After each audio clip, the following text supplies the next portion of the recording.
We don't want to do.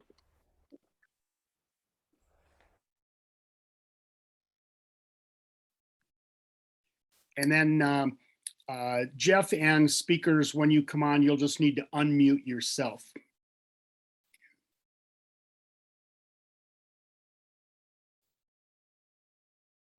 Well, good evening, everyone, and welcome to this professional developments series edition from the NASJA folks. It is great to have everybody here. I think everybody like me is probably anticipating the ski season, which is literally just a few weeks away.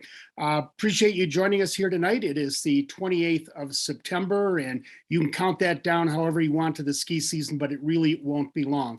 To kick things off tonight, well, let's turn it over to Jeff Blumenfeld, our president, for some opening comments. Yeah, thanks, Tom, and hello, everybody.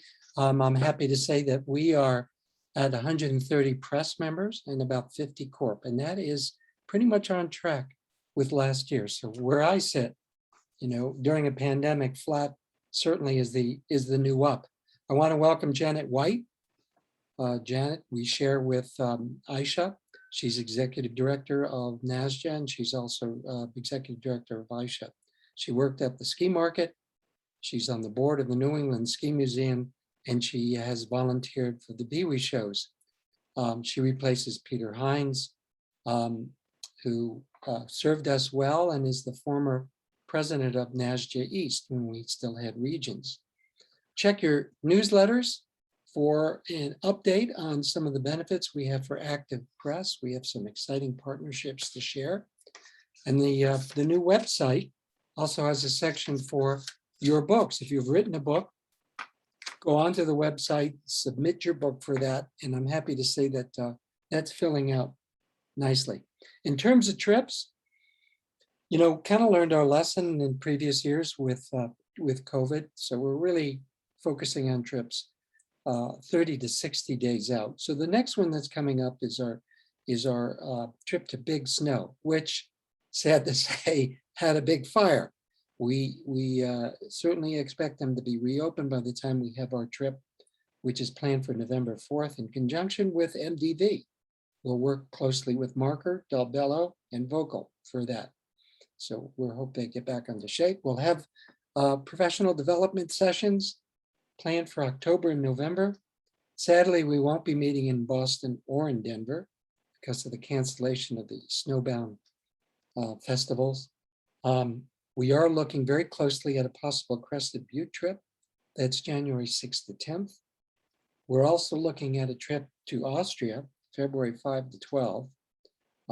We're looking at, to back up a bit, we're hopeful to go to Smuggler's Notch. And our members possibly may meet at Bretton Woods, March 2 to 6.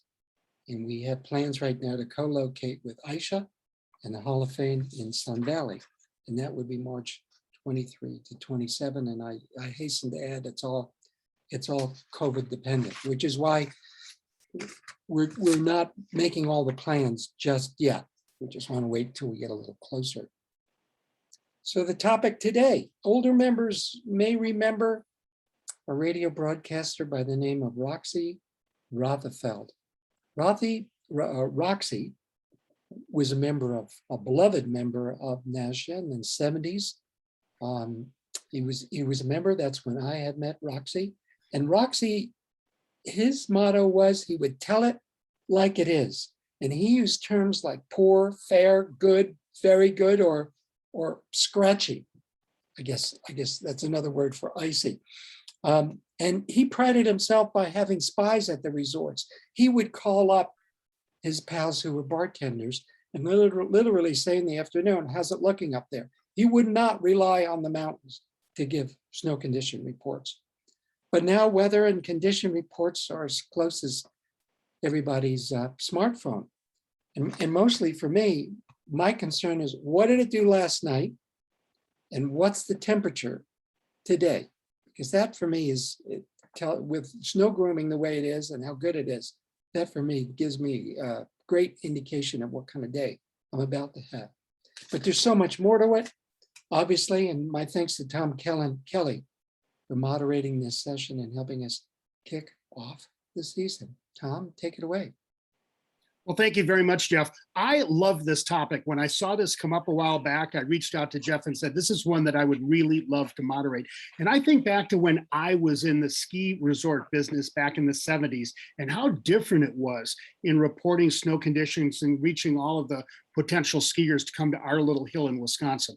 We've assembled a really amazing panel for you here today, and I think you're going to find this to be a very, very interesting discussion here over the next hour.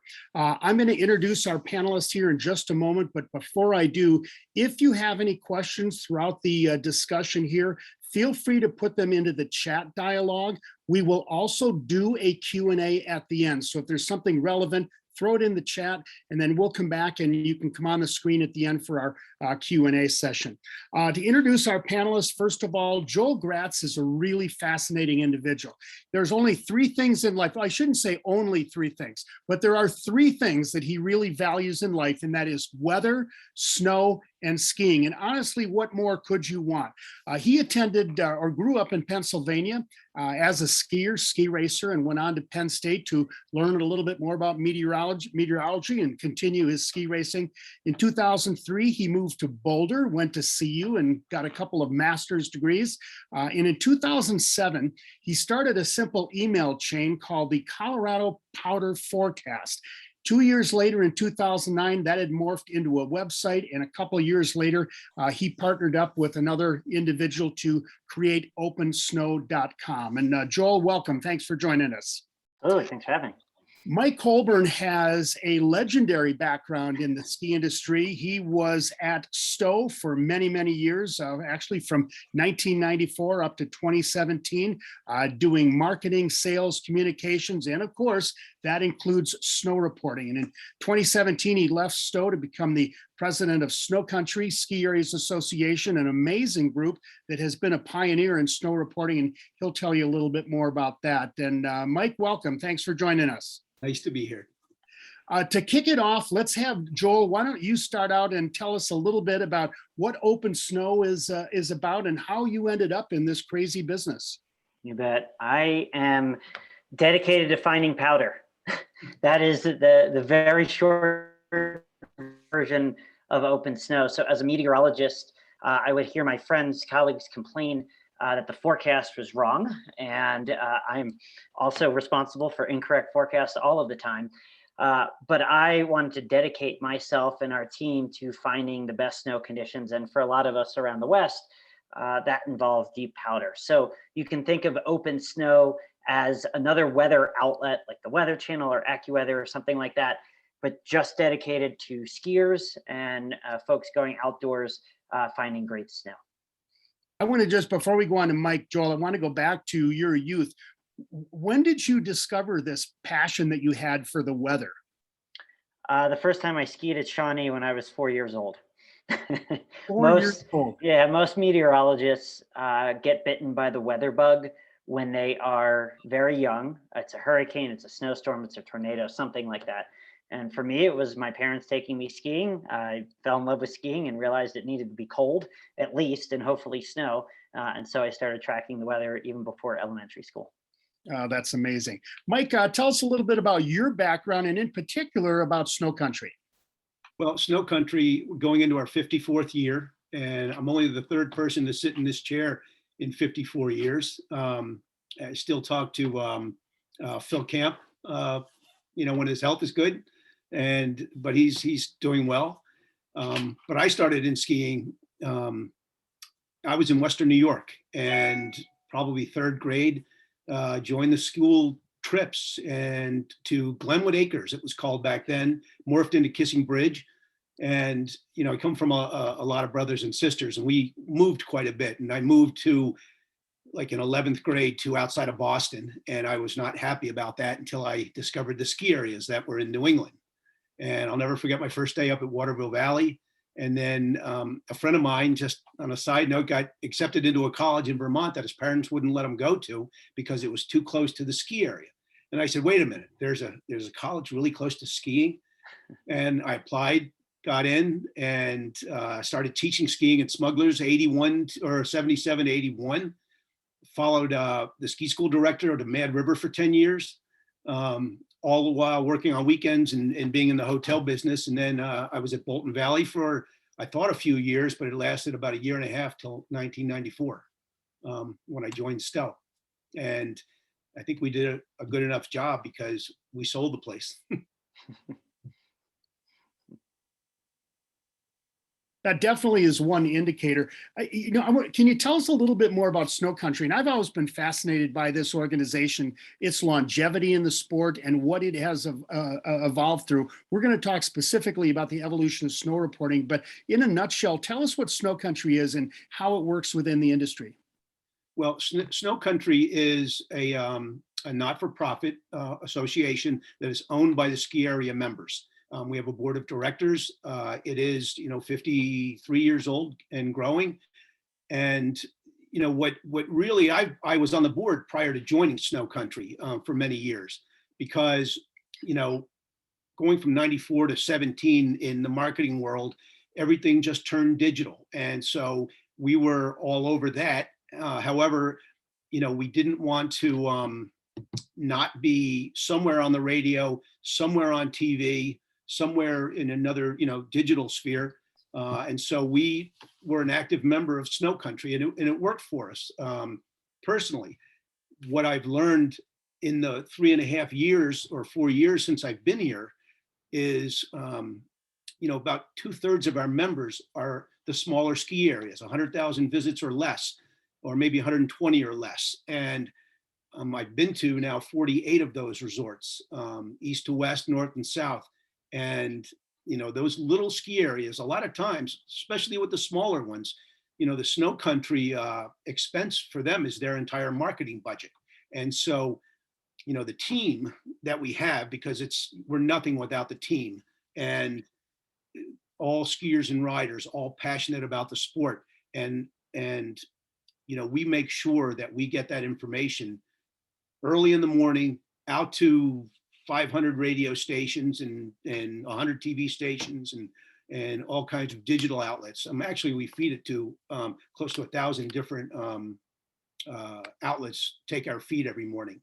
So to me, it's doing what I did before and really kind of embracing this new world of the importance of snow reporting and especially accuracy. Yeah, it's been fascinating to watch that organization over the years.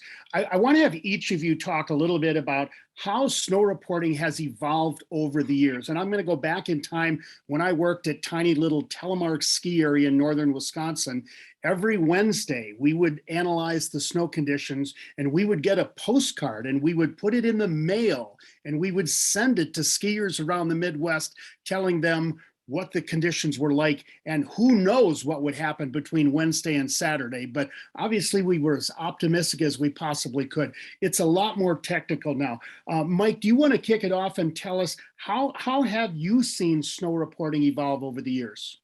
Well, I think the important part, and Joel kind of alluded to it, if, skiers and riders are a passionate group of people. And, when you see all of the different ways to get weather, instantly if that snow report, that weather reporter goes outside in the wintertime, because, I've actually heard this because I actually spoke to the person where it was going to be very, very snowy. And they said on a Thursday afternoon, if you go outside this weekend, it will be deadly. And I was like, it's snow tires. You're going to get through it.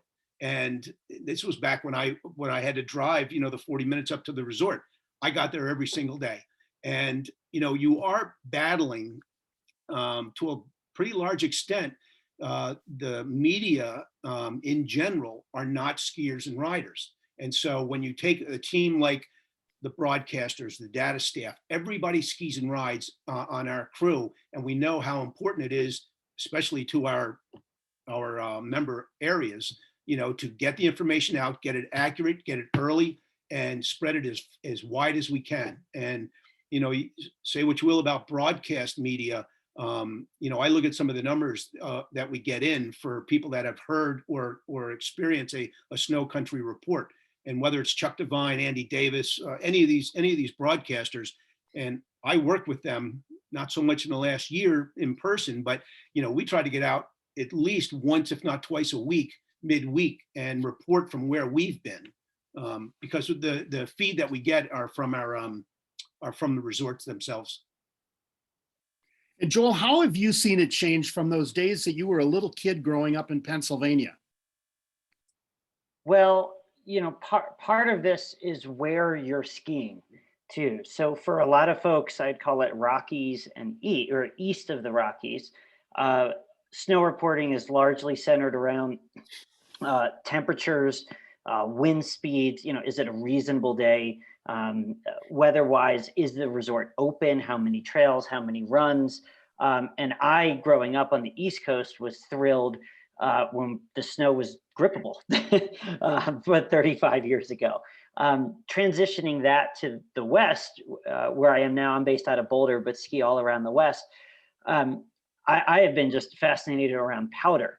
So at this point, myself and a few, 10,000s of our closest friends are chasing all around the West. And there is some powder chasing in the East for sure as well. But looking at how much it snowed the day before, how much it snowed last night, how much it's snowing right now, how much powder is on the ground right now, is the sun going to come out, and kind of adjust the feeling of the snow, especially in the spring. So I, at least personally, have transferred from more operational snow reporting updates when I was growing up, are we going to have all the lifts and trails open? What's going to be closed? To in the West now, really getting to a fine scale of what is the exact snow condition going to be like, and sometimes on certain aspects of the mountain. And so it's been fun to have the meteorological tools develop over the years to start to try to answer some of these questions to some of us powder hounds, if you will, that are jonesing for deep snow. Joel, you are involved in actual direct weather forecasting with Open Snow. And I know any of us who follows weather, whether it's just watching it on television or getting a weather report on our smartphones, we know that the technology has really become advanced in the last few years. Can you talk a little bit about that and what type of technology that you have available that helps you really zone in on a better powder forecast? Yeah, absolutely. So the first thing to note, and just to make this kind of as straightforward as possible, nearly every meteorologist has access to just about the same data. So the Weather Channel, the National Weather Service, AccuWeather, your local TV station, me, our entire team, we have access to about the same satellite, the same radar, the same forecasting models. So at that point, it's really about fine-tuning it down to your local area.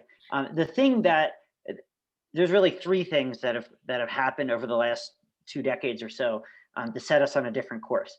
One, better observations, better radar, better satellite, which is up in space. Radar is on the ground, sensing what's falling at the ground.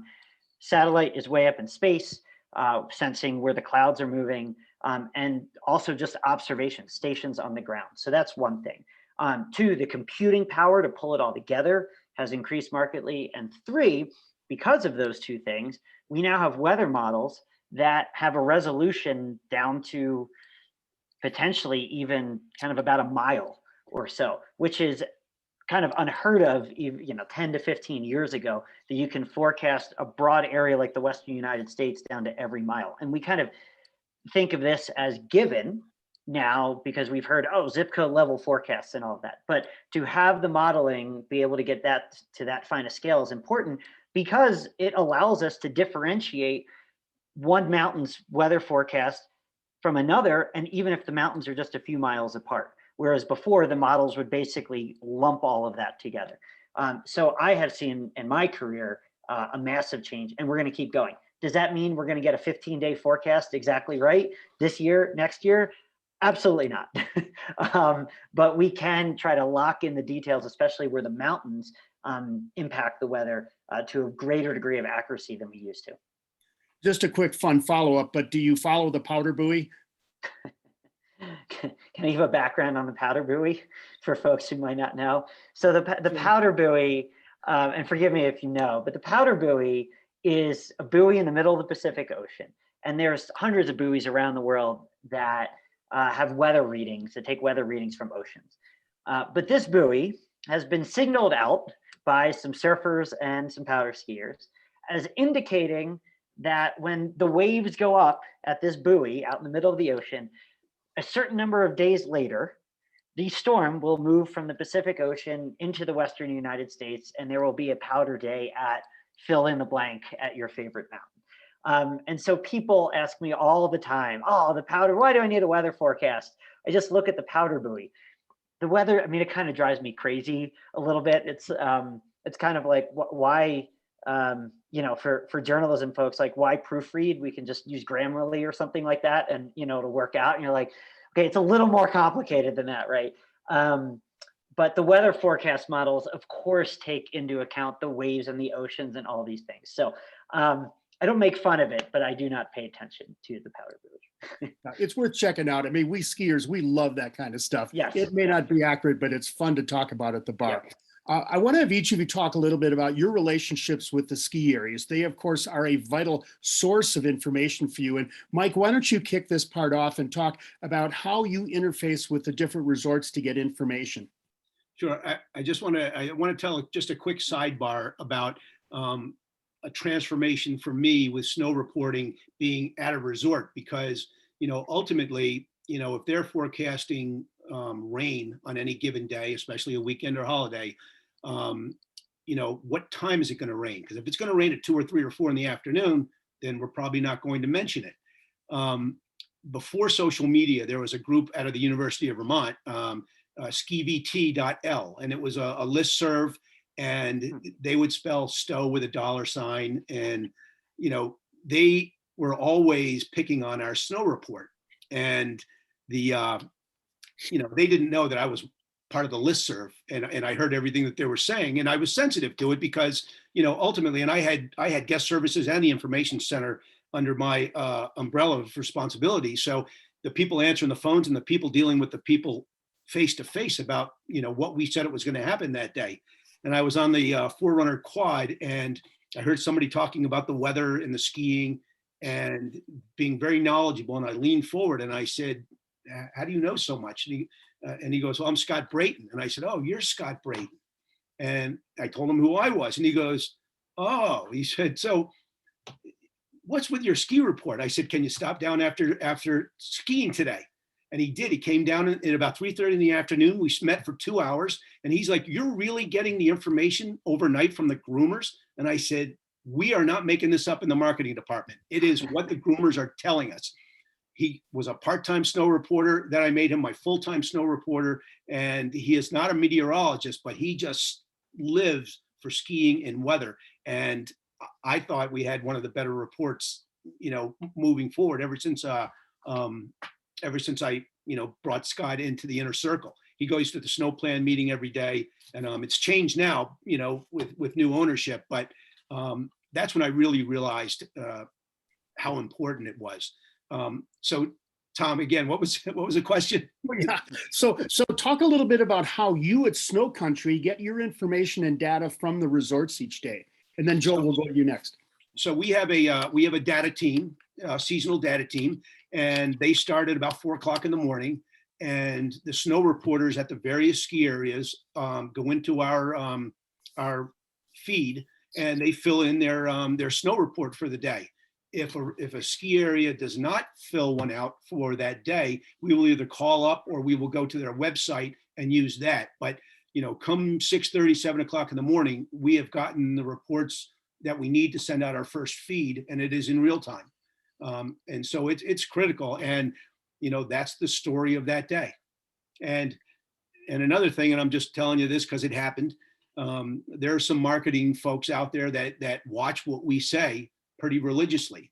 One person in particular, and if our report wasn't 100% accurate, we would get that phone call, regardless of the time or wherever we were.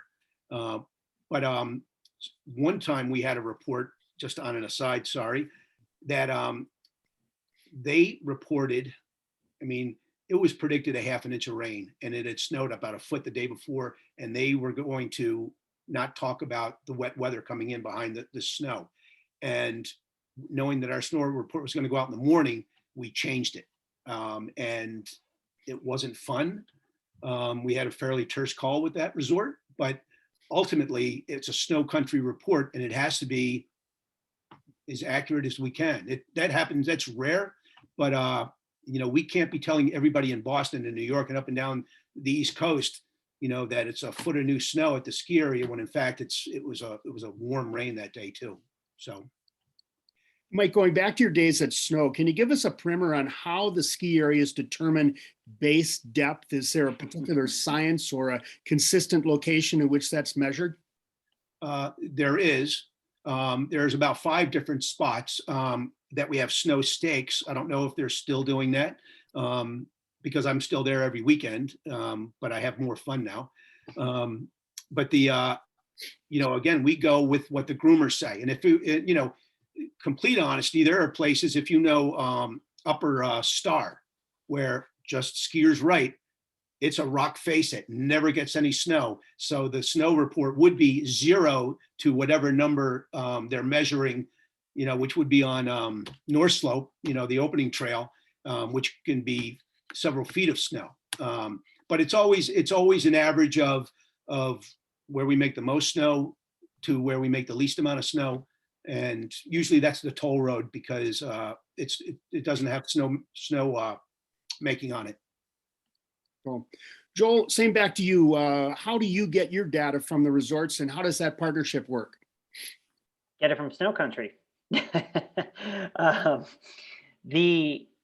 So this is a common misconception among most skiers that they think that the snow report originates with whatever app they're looking at. So if they're looking at our app or they're looking at Snow Country or looking, I mean, there's just a ton of apps, right? And Snow Country is an aggregator and there are a few that aggregates the snow reports and pushes them out to TV, radio, newspaper, and via API for websites and apps. And so we get our snow reporting data from Snow Country. So it flows from the mountain to Snow Country and then to us, you know, and just to kind of set the stage from a technology standpoint, yes, of course, we could try to go out to every resort around the world and try to tap into their system or work out individual arrangements. But of course, Snow Country has already done that. So it is in our interest to use an aggregator like Snow Country that collects this data, does some quality control on it, and then pushes it out via an API to us within a few minutes or so. But when there's a snow report that is inaccurate, somebody at the resort fat fingers a number of how many lifts or how many trails, or, you know, God forbid, how much snow has fallen the day in the previous 24 hours. Most of that ire is directed at us because we are showing that in our app and folks just don't fully understand kind of the chain of command of the data. And I will give you a story. I have been looking at every snow report in Colorado since I've started this for about 15 years. And I can only remember about 3 snow reports. And this is including about 30 resorts every day for about 15 seasons. I can only remember 3 reports that I looked at and said, there's just no way that that number is correct. And in all of those instances, you know, talk to the resort, somebody fat fingered it and they made a correction. Now, of course, that correction usually doesn't come fast enough. People get mad. People think it's a conspiracy theory, but I try to patiently explain to folks that I don't know any director of marketing that is up at 4:30 that is looking over the shoulder of the snow reporter. If they're not the snow reporter, you know, pressuring them to inflate that number by a couple of inches. Now, I can't tell you what happened 20 or 30 years ago when I was a kid, but since I have been doing this professionally, there's just too much transparency built into social media, webcams, and just weather reports in general for folks to be able to lie. And I've just really never seen that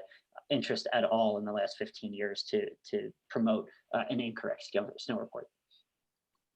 Yeah, I know back into my days, I think there was a lot of fat fingering going on there. That was a long time ago. I want to have each of you talk about the value that you bring. Each of you has a service that is very valuable to skiers and snowboarders. And Joel, why don't you kick it off? And as the head of Open Snow, what value do you see that you're bringing to the consumers? Yeah, we are helping people that love great conditions and powder to plan their trips and to plan their time on the hill.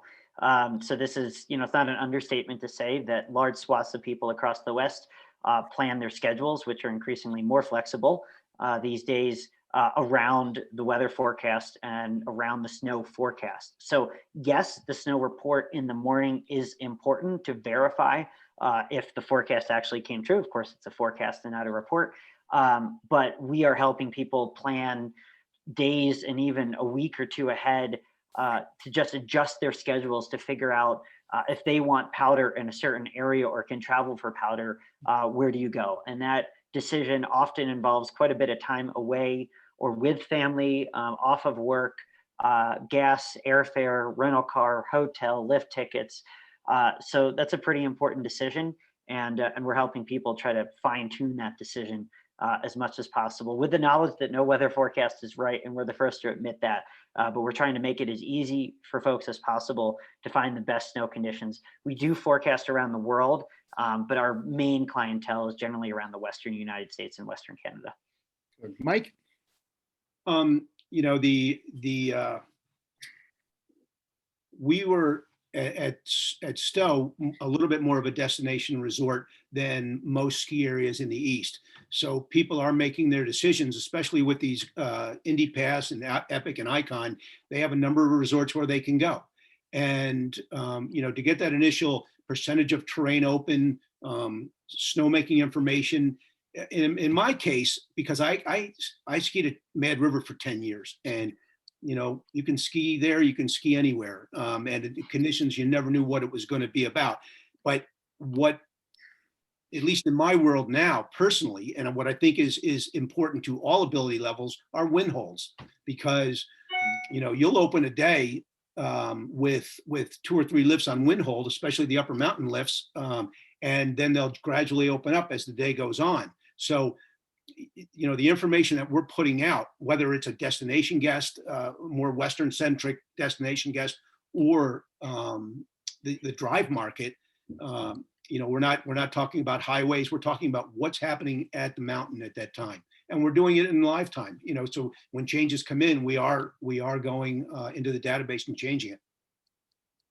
I want to move now into, what I think is, well, it's an interesting area to me anyways, and that is the aspirational element of what you do. And I can imagine, and I have the great fortune of living out here in the West, so I can just drive down to one of the resorts.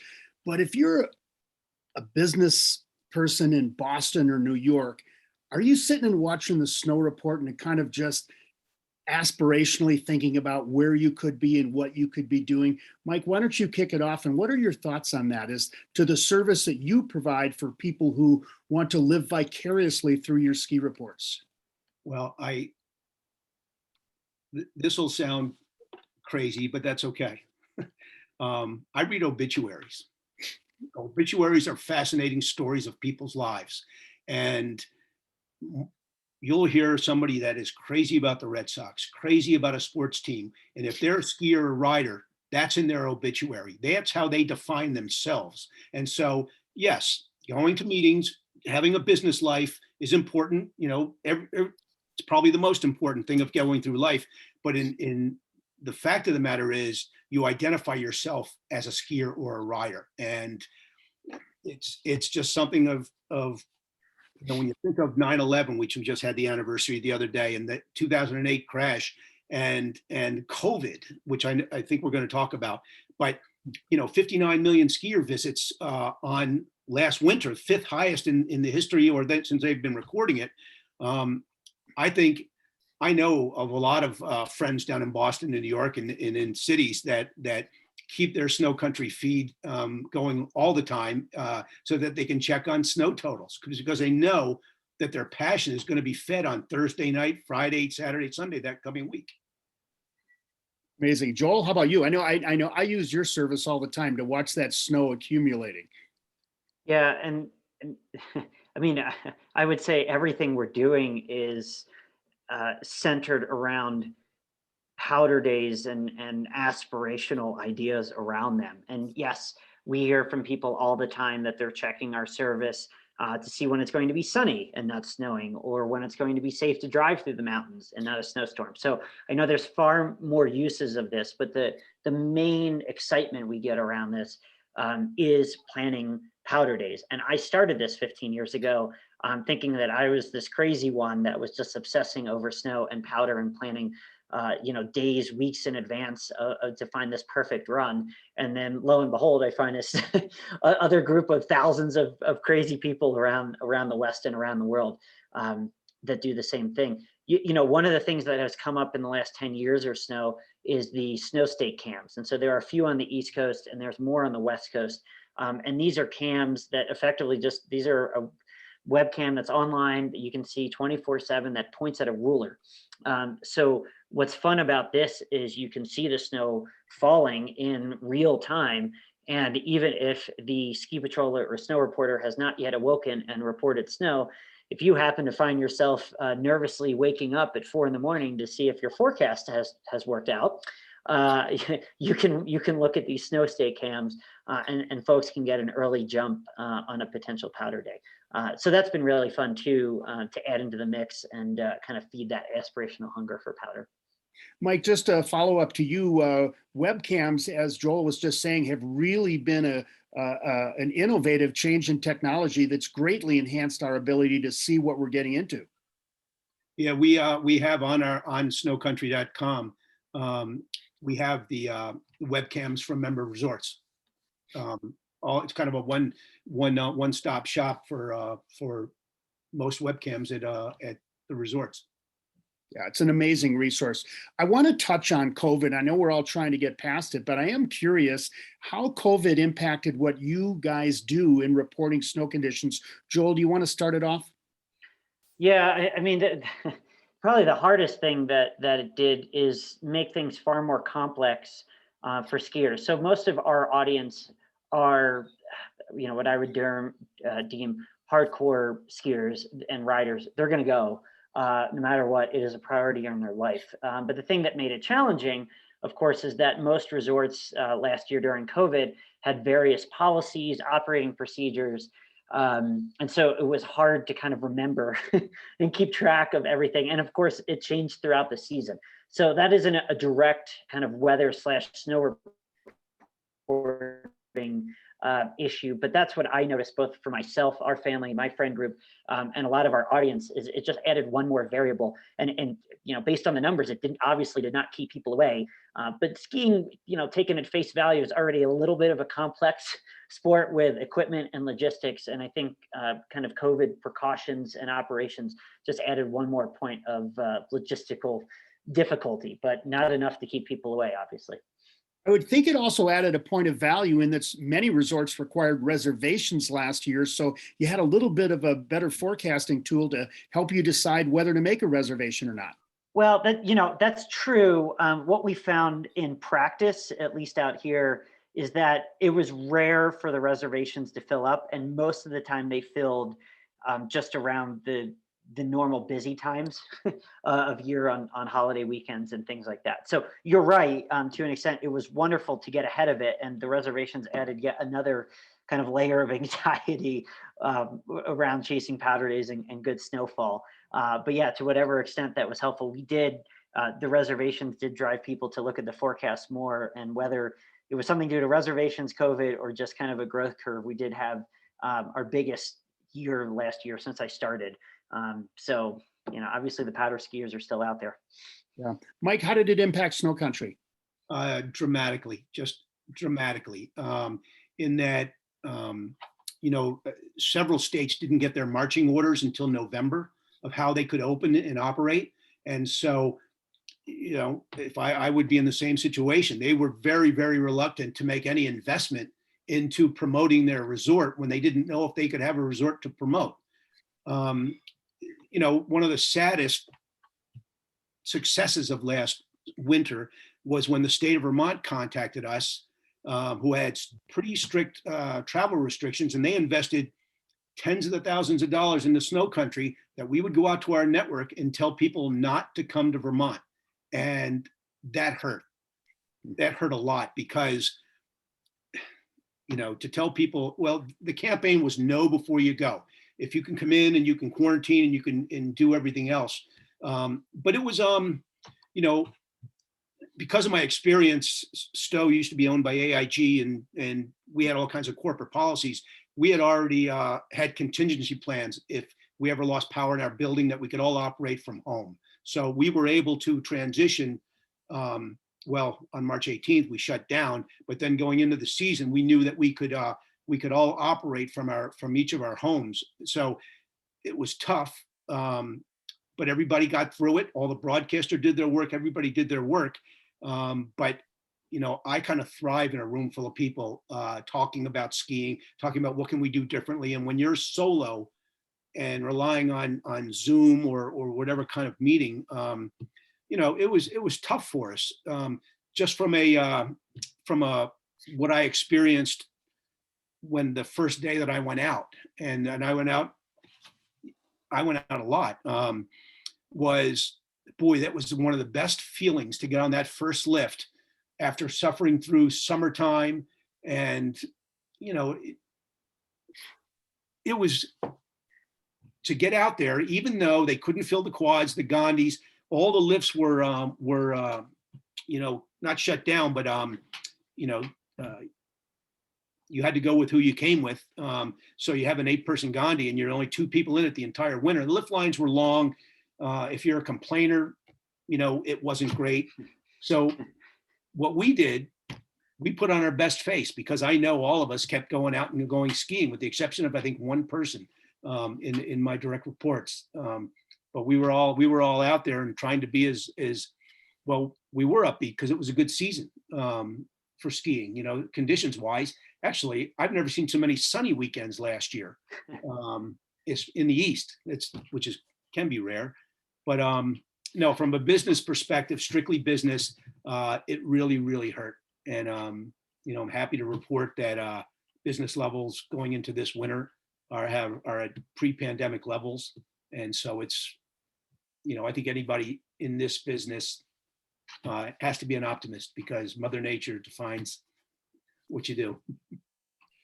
We have a question in the chat from Roger Lohr. How are your services addressing the skiers' tendency to maybe just bookmark 3 or 4 of their favorite resorts and maybe not explore too much further? Mike, is that an issue at all, do you see? Yeah, I mean, if you're only going to 1 ski area or 2 or 3, then that's what you're going to focus on. You know, there is a large percentage of skiers and riders, less now because of these super passes that are out there, but they still have a multitude of options on any given day. And, you know, whether it's Icon, Epic, Indy, Mountain Collective, there's a lot of choices. And, you know, we do one-stop shop, you know, and actually back to COVID just for a second. We spent all of October, the team, all of October, putting together the COVID protocols at every ski area in North America. We each took areas, and it was like 610 different resorts that we had to contact about reservations, how you can enter a building, everything. We had all of that on snowcountry.com. And it felt pretty good to go out and tell people that, you know, this is what it's going to be like when you're going to be there. I like to think that we helped. Cool. We're going to go to Q&A here in just a minute, but I want each of you to look into your crystal ball. And, you know, we've talked about the technology we have today and how snow reporting has evolved over the last few decades. But what do you see if you look out another 10 years or even 20 years? And I'm not really looking so much on climate here, but more how will reporting evolve so that we can all have an even better experience and know more about what we're getting into? Joel, do you want to start that off? Yeah, I just taken, you know, I'm so into this, right? I've been looking at snow reports and forecasts for the majority of my life. If I just take a step back and think about other apps that I use, I am just, you know, I'm on Google Maps every day looking at traffic conditions, and it's effectively real time. And I think there just has to be more of this, and you're already seeing it with real-time lift line reports. I just think there's going to be more real-time tracking and information of parking, and I know some of this has already happened, but parking, grooming, lift lines, snow quality. People, we're just going to expect that we're going to know more before we get up at 5 or 6 in the morning and kind of plan an entire day out on the mountain. And even if we're on the mountain, we're going to be able to see where to move around and how to adjust our skiing. So I think it's, there are strides being made to that end. But I think if we look back in 10 or 15 years, we're going to think like, oh my gosh, how do we not have this real-time level of knowledge that we take for granted in other aspects of our lives? Mike? And, I also think that, that probably the basis of my personal feeling is what is great about either being on water in the summertime or being on the mountain in the wintertime is that there isn't a TV show, digital this, a digital that can replicate that experience when you're out skiing and riding. Nothing will ever replace that. So, and it's why skiing and riding will forever be, a double-digit percentage of the population in regions that ski. I mean, people move away from those regions if they don't like wintertime, but they flock to it for the reason of getting out there. And I think, from a technology perspective, Waze kind of changed the way people drive up and down the highway. There's a Waze now for water, where it's fed by people that are out there on it. I wished I had had the water Waze, whatever it's called, last weekend because I made a mistake, a costly mistake. But I think people are going to use it practically to their advantage. But knowing that when they finally get to the base of that lift, it's go time. Yeah, it's amazing what I think that we're going to see in the future. Before we go to Q&A, one other question for each of you. You both are experts in this. You've been in the industry for a while. You are the gods of snow forecasting and snow reporting here in our sport in America. If you had your best run, your just aspirational run that you want to go take, you've been watching the forecast all year. Joel, why don't you kick it off? Where are we going to find you on that amazing day? 18 inches of blower powder over a soft base with my best friends, with nobody on the hill, no pressure from behind in a lift line, and about a 34-degree north-facing slope. I don't care where it is, as long as it's about 1,000 feet long. Mike? I could, if I were to say aspirationally, probably a mistake I might have made when I was up in British Columbia after a heli ski day. I called my wife and I said, I think I just had the best day of my entire life. And she said, what about when the kids were born? I said, well, I remember a bunch of screaming and stuff. And she said, the best day of your life? I said, okay. When we got married, then the heli ski day. And I've done cat skiing at Soldier Mountain, Idaho on a bottomless powder day. And I've never skied in bottomless powder, whereas if you stepped off of the track, you sunk and you had to climb your way back out. And, where you can just let it go and it's effortless. But that would be it for me. Is your wife a skier? Absolutely. Okay. She should have understood that then. What I do is I call my wife and say, I have the good news and the bad news. The bad news is I broke my leg, but the good news is I had 24 inches of fresh powder down Jupiter. So it was a wonderful day. We are open to questions. If anyone would like to come on screen and ask any questions or put it in the chat. We actually have one from Scott Smith in the chat. Mike, are you going to be updating that COVID data for this coming season? We've had discussions about that. We were hoping not to, but if we have to, we will. We still have it, and I know everything has changed with reservations and everything else. But I am starting to. I know Vail Resorts just led with how they're going to access buildings, and so most likely. Okay, cool. If anyone has any questions, if you want to just unmute yourself and come out of the screen, we'd be Can I happy to just do take. one other quick anecdote about how cool little ski areas are. So our office is in Lebanon, New Hampshire, and there's whaleback. And I don't know if anybody's been there.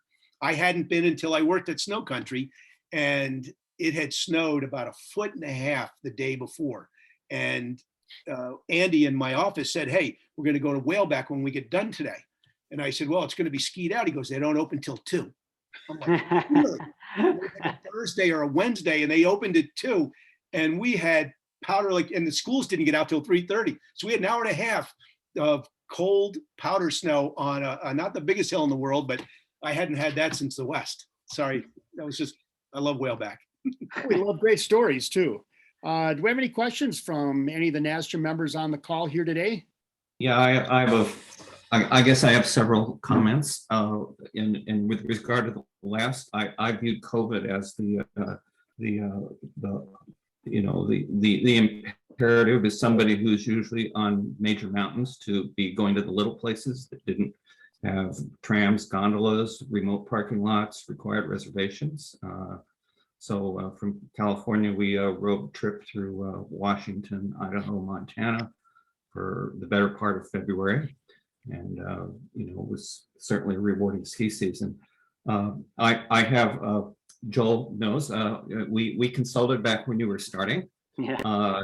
And I consider Open Snow the gold standard of reporting. And the reason for that is, I think Joel, by his personal experience of knowing Colorado well, decided that he wasn't going to forecast the whole Western United States and Canada. He was going to find his counterparts, and he found them in Utah and Tahoe, Brian and Tahoe, really quickly.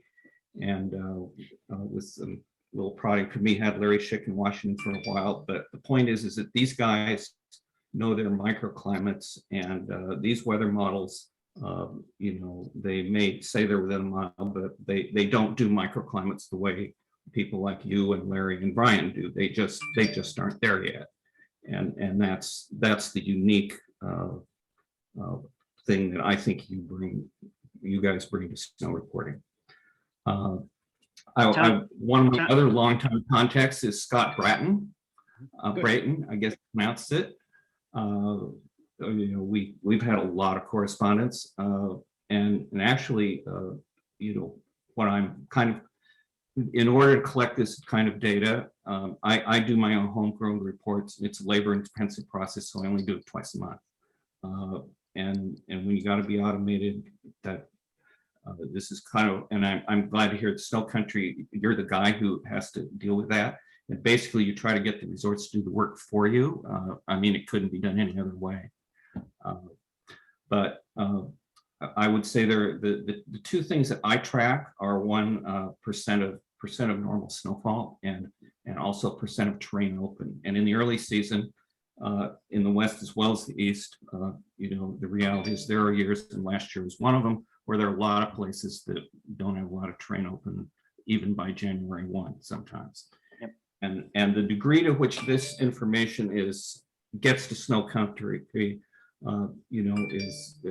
can sometimes isn't so good. And I in my written comment, I cite Alta as an example because one, it's a high profile resort. It probably has the best snow conditions in the world on a long-term basis. And they don't even cite trail count on their own website, and yet Snow Country will always show X out of 116 trails open, and that number doesn't get updated. You get towards Christmas and it still shows 40 out of 116. And I have local contacts and I know it's 3/4 open. And once it was bad for so many weeks that I called Connie Marshall and she called somebody in Snow Country to so how does the percent of terrain how does that get cross-checked? It's surprisingly, it's something that can be that can be way off. If from our perspective, at least in my tenure, last 4 years, it's something where I know that we're a proud group and that you want to be spot on every single day because you'll hear from resorts or you'll hear from people. And so if there are issues, and I know I'm all around skiers and riders that do this, that, you know, we want to be right. And so if we do hear something from anybody, will you go and do it? And if we haven't heard from the ski resort in the morning, then our data staff goes out to their websites and whatnot and actually pulls it from what they're reporting. Well, this is not a number that even appears on Alta's website, which is why I cite it. I mean, this is a granular example, and it's an extreme case. But on the other hand, it is a super high-profile resort, and it's just kind of, you know, and it's a chronic problem. It's interesting that, you know, one of the big resort groups joined en masse Snow Country. For all the data feed for their apps, for their mobile apps. And another group doesn't put a lot of weight on that. And that they don't, well, they still have a snow reporter. It's not Scott. You know, Tony, one, this might be the first time I've ever seen your face, even though we've communicated via email a lot. So it's good to see you. That afternoon at Vail. That's right. But I think we were covered up. So I don't, you know, this is just another source where, like Mike said, some resorts take this really seriously and some just don't take it as seriously. And I don't know that, you know, nobody's out there trying to be nefarious, but sometimes we'll go and contact people at resorts and they'll have to, you know, comb through the list of, all right, who do I contact? Where's that data feeding in? So sometimes during the middle of the season, I mean, I'm not trying to make an excuse for a resort. Like, I don't understand how somebody wouldn't care that this data isn't accurate, but sometimes it just seems like during the middle of the season, you know, a 3-person marketing staff is pulled in every direction at these bigger mountains aside from this. And this just might be overlooked. And the other thing they might care about is say, well, I care first and foremost about my own website and my own app, and everything else is secondary, despite, you know, a lot of skiers getting information not from the primary source, but from other apps like Snow Country or Open Snow or others. So I join your frustration, but I don't know the exact to it aside from just boots on the ground and just more attention and more barking up the tree, honestly. Yeah, I mean, overall, it's you know, the other statistic with regard to how this whole process has improved so much is that I have taken, again, I go over the Kottke report, and I have my own snow data going back to the 70s, and I correlate snowfall to skier visitations. And there is just a radical uptrend in that correlation. Basically, the past 15 years compared to earlier. You know, it's like, you know, there's enough skiers that know where the snow is. The correlations is still not that high in the Rocky Mountains because it's destination visitation where people don't change their plans. But you know, this is a number that's like 80% in the Pacific Northwest. Wow. And there's also, you know, I've noticed, you know, with TikTok and Reels and whatnot, I think it was Wachusett, the Crowleys hired a person really into social media, and an Instagram story only lives for a day. And they were Instagram storying their conditions, their snow reporter, every single day. And I thought, because a lot of people check those, not as much, I don't do it as much, but I'm thinking, wow, now they're going after their younger market with these lifetime, short-lived snow reports directly from the hill, and I applaud them for that. I think the Crowleys are why they did 600,000 skier visits. Tony, thank you for your dialogue. I want to go and just see if we have any other final questions. But Tony, thanks for your contribution here. I love the concept of your ski trip last winter. I had that on my radar all winter long, and I just never got out of town. So this year, so thanks for the inspiration. Do we have any final questions? We have just a minute left, and I want to give each of our panelists an opportunity to make a little closing statement. If anybody else wants to contribute. If not, Mike, any closing thoughts before we end here? Probably like everybody on this meeting this afternoon, you know, it's starting to get a little bit cooler. Leaves are changing color. My skis are being tuned as we speak. The skiing and riding is such a passion, and you know, if COVID's not going to knock it out, I don't know what will. And so I'm always optimistic, but you know, getting through last winter, you know, felt pretty good personally, and we survived as a business, which I was pretty concerned about. So, you know, I think if we can handle COVID, we can handle anything. Those are good words. So Joel?